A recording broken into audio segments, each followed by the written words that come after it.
This morning we're going to be looking at a text from Paul's speech at Athens. It's Acts 17. Why don't we turn there? We'll be referring to it throughout the talk this morning. So let's take a look at the book of Acts, chapter 17. We'll start at verse 16 and read to the end of the chapter.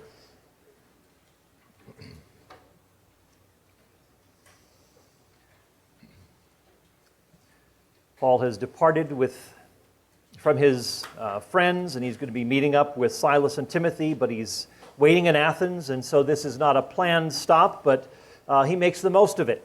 So let's read from the book of Acts.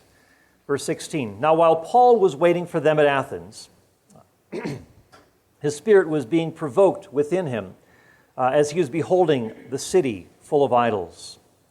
So he is reasoning in the synagogue with the Jews and the God-fearing Gentiles, and in the marketplace every day with those who happen to be present. And some of the Epicurean and Stoic philosophers were conversing with him. And some were saying, "What would this idle babbler wish to say?" And others, "He seems to be a proclaimer of strange deities, because he was preaching Jesus and the resurrection." A little sidelight here. Anastasis. They thought that Jesus was teaching about a couple of deities, Jesus and resurrection, or anastasis. And so they maybe thought that anastasis is a female verb, feminine verb, so thinking that maybe this is a consort or female companion to this Jesus that Paul was talking about. So there's a lot of confusion on this, since they didn't believe in bodily resurrection. So anyway, they took him and brought him to the Areopagus, or Mars Hill, saying, "May we know what this new teaching is which you are proclaiming? For you are bringing some strange things to our ears. We want to know, therefore, what these things mean." Now all the Athenians and the strangers visiting there used to spend their time in nothing other than telling or hearing something new. And Paul stood in the midst of the Areopagus and said, "Men of Athens, I observe that you are very religious in all respects. For while I was passing through and examining the objects of your worship, I also found an altar with this inscription, 'To an unknown God.' What therefore you worship in ignorance, this I proclaim to you. The God who made the world and all things in it, since he is Lord of heaven and earth, does not dwell in temples made with hands. Neither is he served by human hands as though he needed anything, since he himself gives to all life and breath and all things. And he made from one every nation of mankind to live on all the face of the earth, having determined their appointed times and the boundaries of their habitation, that they should seek God, if perhaps they might grope for him and find him, though he is not far from each one of us. For in him we live and move and exist, as even some of your own poets have said, for we also are his offspring. Being then the offspring of God, we ought not to think that the divine nature is like gold or silver or stone, an image formed by the art and thought of man. Therefore, having overlooked the times of ignorance, God is now declaring to men that all, everywhere, should repent, because he has fixed a day in which he will judge the world in righteousness through the man whom he has appointed, having furnished proof to all men by raising him from the dead. Now when they heard of the resurrection of the dead, some began to sneer, but others said, "We shall hear you again concerning this." So Paul went out of their midst. But some men joined him and believed, among whom also was Dionysius the Areopagite, and a woman named Damaris, and others with them. Well, there's some behind-the-scenes stuff going on here. The Apostle Paul was actually in a formal proceeding before this council at the Areopagus, or Mars Hill. If you're proclaiming new deities in Athens, you've got to go through a formal ceremony or discourse in giving evidence for why this deity ought to be accepted into the pantheon of gods at Athens.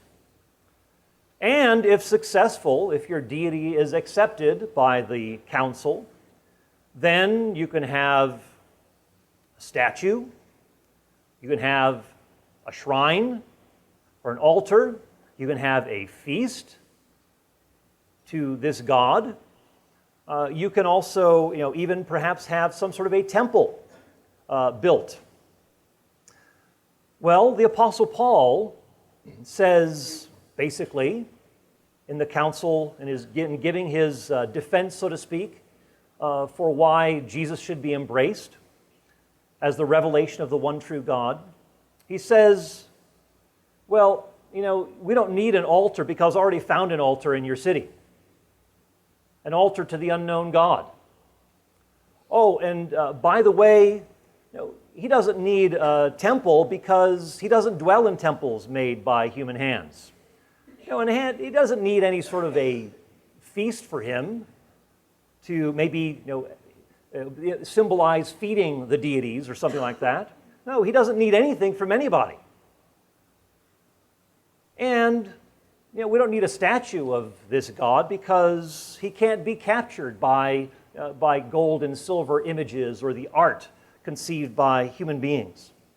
So Paul is actually stepping right into the expectations of the Athenian council at the Areopagus, and he is actually utilizing what he finds there and really bypassing some of these sorts of pagan expectations and putting in proper context who the one true God is.